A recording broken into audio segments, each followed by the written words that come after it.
கன்னத்தை மெல்லமாய் தட்டுவேன் உன் காதிலே தேன் துளி சொட்டுவேன் உன்னை நான் செல்லமாய் திட்டுவேன் என் ஊடலை தீர்த்துவை ஒட்டுவேன் கட்டிலில் 2 ஜீவன்கள் துடித்தால் என்ன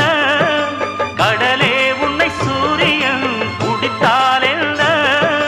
வாலிபம் கண்டு நீ உருகினாய் என் வாய்வழி ஜீவனை பருகினாய் அடியே அடி சின்ன புள்ள ஆவி துடிக்குது கண்ணுக்குள்ள அடியே அடி சின்ன புள்ள